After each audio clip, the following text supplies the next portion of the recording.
안녕하세요. 아이언페이스입니다. 10월 첫날 채굴 속도 조정을 단행한 파이 네트워크는 다시 많은 파이오니어들이 기대하는 글로벌 인지도 마케팅 행사를 시작하고 있습니다. 니콜라스 박사는 스탠포드 대학에서 이번 주 초 파이 네트워크 정보 세션 관련 토론 일정 진행을 통해서 글로벌 인지도 향상을 위한 마케팅 활동 행보에 나서고 있습니다. 물론 이번 행사의 내면에는 분명히 코어팀이 꼭 현재 시점에서 반드시 성취해야 하는 목표가 있을 것입니다. 오늘은 지난 10일간의 파이 네트워크의 마이그레이션과 지갑 설정, 그리고 노드 등의 다양한 변화 상황들을 점검해 보면서 파이 네트워크의 진행 상황을 공유하는 시간을 갖도록 하겠습니다. 또한 앞에서 말씀드렸던 니콜라스 박사의 스탠포드대 행사가 갖는 의미를 생각해 보도록 하겠습니다. 마지막으로 파이 바텀홀의 공지사항 역시 공유하면서 마무리하도록 하겠습니다.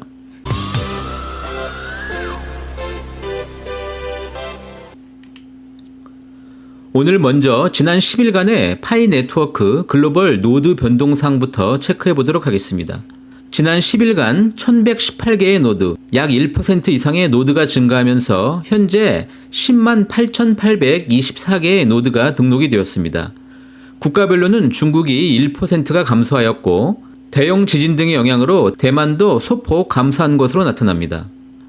베트남과 대한민국은 각각 2.5%와 2.38%가 증가하면서 여전히 2, 3위의 경쟁이 치열합니다. 특히 대한민국은 2만 개 이상의 노드를 달성하였습니다. 지난 8월 이후에 꾸준히 증가하고 있는 일본은 이번 10일간도 다시 10% 이상의 증가세를 보이면서 현재 증가 속도라면 4위인 대만과 5위 미국을 곧 추월할 수도 있겠다고 판단이 됩니다. 8월 이후에 파이 네트워크의 중국 노드 영향력이 지속적으로 하락하면서 지난 10일 전에 39.87%에서 이번 10일 동안에 다시 39% 초반대로 그 점유율이 겨우 유지할 정도로 지속 하락 중입니다. 이에 비해서 여타 선진국들의 노드가 골고루 지속적으로 증가해 주기를 바라고 있습니다. 물론 파이 네트워크는 매월 채굴 속도 조정을 통해서 그 희소성이 증가하고 있고 따라서 여전히 가장 좋은 추가 채굴 방법은 아직까지 모든 파이오니어들에게 오픈되어 있는 노드를 운영하는 방법입니다. 아직 기회가 있을 때 실행하시기를 바라겠습니다. 향후 그 어떤 블록체인 플랫폼도 따라오기 힘든 수준의 글로벌 노드의 활성화 수준을 보아도 파이의 가치는 절대 낮지 않을 것이라고 말씀드리겠습니다. 이어서 지난 10일간의 파이 블록체인 마이그레이션의 변화 상황입니다. 지난 10일 동안 약 9,200만 개의 파이가 마이그레이션이 진행이 되면서 현재 12억 8,100만 개의 파이가 파이의 메인넷으로 마이그레이션이 완료되었습니다. 지난 10일 동안에 약 7.7%가 증가한 것입니다. 또한 9월 22일 10일간의 약 10%대의 증가에 비해서 다소 증가율은 하락하고 있습니다.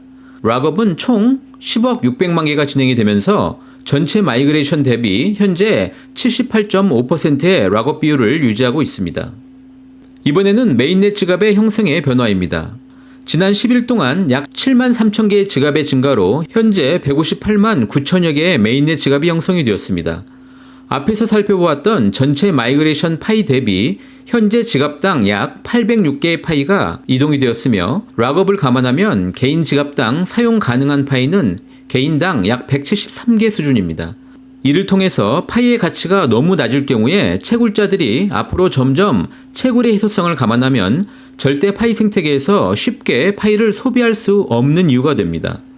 따라서 터무니없이 높은 가격은 상품 공급자에게는 파이가 환전 시스템을 갖추기 이전까지는 단기적으로 현금 압박에 대한 공포로 시장 참여가 불가능할 것이고 반대로 채굴자들에게는 너무 낮은 가격은 오히려 시장에서 파이를 사용할 수 없게 되는 두려움이 존재하기 때문에 이제 글로벌 합의 가격이란 바로 파이 커뮤니티와 상품 공급자 간의 적정한 합의 가격점을 찾는 것이 명확해진 것이라고 할 수 있습니다. 무엇보다 합의 가격 설정의 가장 중요한 키포인트는 파이가 상품과 서비스에 기초한 가격 설정을 통해서 인플레이션에 매우 강력한 디지털 화폐임을 스스로 자각하고 파이 커뮤니티가 얼마나 강력하게 파이 시장 생태계를 끊임없이 드라이브하면서 파이 블록체인의 잠재력과 파이코인의 강점을 시장에 알리고 그 생태계를 키워나갈 수 있느냐의 문제라고 정의할 수가 있습니다. 파이 생태계를 키우고 확장하는 것은 파이 커뮤니티의 역할이 매우 중요하기 때문입니다. 오늘 10월 2일 미국 시간 기준 매우 흥미로운 데이터가 파이 블록체인에서 발견되고 있습니다. 보통 파이 블록체인에서 결제 관련 CSV 파일을 다운로드할 경우에 약 2만 건의 거래가 하나의 파일에 등록이 됩니다. 그동안은 보통 이 2만 개는 2, 3일 동안의 결제 결과를 하나의 파일에서 볼 수 있었습니다. 그런데 오늘 이 일은 전체 파일 2만여 개가 모두 신규 계좌 설정으로 진행이 되고 있음을 확인할 수 있었습니다. 이러한 현상은 거의 10월 2일 24시간 내내 진행이 되고 있고 10월 2일 하루에 약 7만 8천 개 정도 이상의 신규 지갑이 설정이 된 것으로 파악이 되고 있습니다. 오늘 이렇게 급격하게 지갑의 증가 속도를 고려해 본다면 코어팀의 의도대로 AI 학습 과정이 제대로 진행이 되면 연말 이전에 충분히 1,000만 명 이상의 KYC 문제만 잘 해결이 된다면 지갑 형성 역시 700에서 800만 개 이상의 지갑 형성까지는 큰 문제가 없을 것으로 생각이 됩니다. 즉 오픈 메인의 시기를 결정하는 데 큰 주저가 없을 것이라는 판단입니다. 물론 파이코어 팀이 어떤 의도를 갖고 일부러 현재까지 일정을 지연시키고 있다는 등의 이야기를 드리고 싶지는 않지만 이제는 더 빠른 일정의 KYC와 지갑 형성이 모든 파이 커뮤니티에게도 매우 필요한 시점이라고 말씀드릴 수가 있습니다. 한편 파이 네트워크의 창업자 니콜라스 박사는 미국 시간으로 내일 10월 3일 월요일 오후에 스탠포드대 컴퓨터 사이언스 학부 건물에서 파이 네트워크의 정보 공유 세션을 진행한다고 밝히고 있습니다. 현재 매우 바쁠 것으로 추정이 되고 있는 파이 코어 팀이지만 니콜라스 박사가 이런 행사를 진행하게 되는 그 배경에 대해서 잠시 생각해 보고자 합니다. 코어 팀은 이번 스탠포드 행사의 취지를 다음과 같이 밝히고 있습니다. 블록체인은 금융 시스템의 변화에서 사회 혁신의 촉발에 이르기까지 광범위한 영향과 함께 기술 발전의 다음 물결을 이끌고 있습니다. 비트코인의 합의 메커니즘인 작업증명의 도입은 매우 안전하고 분산된 디지털 통화의 실현 가능성을 입증했습니다. 그러나 파이 창업자 니콜라스 박사가 스탠포드에서 최초로 강의를 진행했었던 블록체인 애플리케이션 수업 CS244B와 같은 분산 시스템 클래스에서 볼 수 있었듯이 POW 작업증명이 유일한 합의 알고리즘은 아닙니다. 파이 네트워크는 이번 기술 토크에서 다양한 합의 메커니즘이 분산 보안에 도달하는 방법을 탐구할 것이고 그 강점과 약점을 비교하면서 파이가 FBA 비잔틴 협정을 사용하여서 안전한 암호화폐를 제공하는 방법에 대해서 논의할 것입니다 라고 밝히고 있습니다. 그리고 이번 행사는 3,500만 명 회원의 보유자이자 파이 네트워크의 설립자이며 스탠포드 대학의 박사 출신인 니콜라스가 이에 대해서 질문하고 답할 것이라고 말하고 있습니다. 파이 네트워크는 일상적인 사람들이 보호하고 지원하는 새로운 소셜 암호화폐라고 말하고 있습니다. 구체적으로 파이는 낮은 금융 비용과 제한된 배터리 소모, 그리고 지구 환경에 무해한 휴대전화를 통해서 쉽게 체결할 수가 있습니다. 파이의 소셜 암호화폐는 암호화폐 유틸리티가 구축되는 웹 3.0 개발자 플랫폼과 일반 사람들이 디지털 파이의 공정한 몫을 얻을 수 있는 포괄적인 온라인 생태계의 기반을 마련하고 있습니다라고 밝히고 있습니다. 이번 행사에서는 파이 네트워크의 기술 관련 Q&A와 함께 파이가 추구하는 웹 3.0의 경제 모델에 대해서도 함께 논의가 진행될 것으로 판단이 됩니다. 현재 매우 숨가쁜 일정으로 진행이 되고 있는 파이 네트워크의 메인넷 과정 중에 이번 스탠포드 대에서의 정보 세션 행사의 개최의 목적은 파이 해커톤 2차 개최를 위한 사전 정보 공유라고 판단이 됩니다.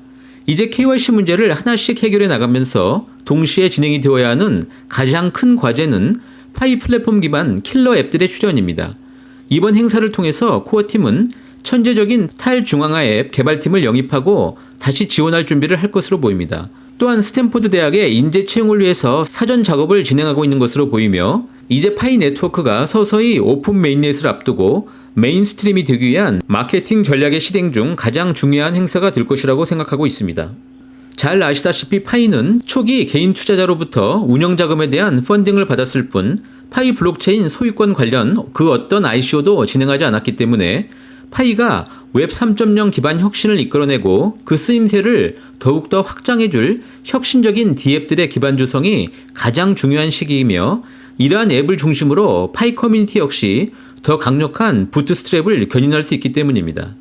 즉 파이는 특정의 벤처 캐피탈이나 투자자를 믿는 것이 아니라 파이 커뮤니티의 역동적인 움직임을 믿고 있는 것입니다. 정말 중요한 점 한 가지는 파이 코어 팀은 여전히 그들이 해야 할 일을 제대로 파악하고 있고 현재 진행하고 있다는 점입니다. 파이오니어들의 조급함은 그들 개인들의 문제일 뿐이고 새로운 혁명적인 화폐 시스템을 향해서 파이 네트워크는 단 하루도 전진을 멈추지 않을 것입니다. 이제 중국 파이 바텀홀의 공지사항 하나를 공유드리면서 마무리하도록 하겠습니다. 파이 바텀홀은 10월 4일 화요일 자체 코어팀이 파이 코어팀과의 화상회의를 진행할 것이라고 공지하고 있습니다. 현재 파이의 해커톤 상거래 앱 중 가장 큰 규모의 도매상들이 참여하고 있는 유일한 거래 앱이라고 평가되는 만큼 아마도 코어팀과 바텀홀의 지난 4차 동안의 운영사항을 함께 점검하면서 파이 바텀홀이 이미 공지했었던 국제 상거래 앱 시스템 개발 관련하여서 특정의 SDK 문제 등이 체크될 것으로 판단이 됩니다. 이미 중국 내륙에서 4번의 바터를 통해 비교적 안정적이고 상당히 고가의 판매 가격을 유지하고 있기 때문에 시간이 좀 더 필요하겠지만 본격적인 크로스보더 세일 일정이 협의되고 발표되기를 기대해보고 있습니다. 파이 상거래 글로벌 합의 가격 도출에 아마도 가장 중요한 이벤트가 될 것으로 판단이 됩니다. 또한 파이 바텀홀은 매번 파이 메인넷 지갑을 통해서 파이를 결제할 경우에 0.01파이의 거래 수수료 문제를 해결하기 위해서 자체 온라인 충전 기능이 추가되면서 테스트가 되고 실제 배치가 될 것으로 공지하고 있습니다. 아마도 바텀홀의 판매 가격이 상당히 높기 때문에 많은 파이오니어들의 건의가 있었던 것 같습니다. 모든 파이오니어 여러분들에게 매우 기대가 되는 뉴스가 될 것으로 판단이 됩니다. 이제 10월을 맞이하여서 구체적으로 파이오니어들이 체감할 수 있는 큰 진전을 기대해보고 더 큰 파이 네트워크의 이벤트를 통해서 파이의 가치가 더욱더 확장되기를 바랍니다. 오늘도 이렇게 저와 함께 해주셔서 진심으로 감사드립니다. 저는 다음에 더 좋은 내용으로 찾아뵙도록 하겠습니다. 감사합니다.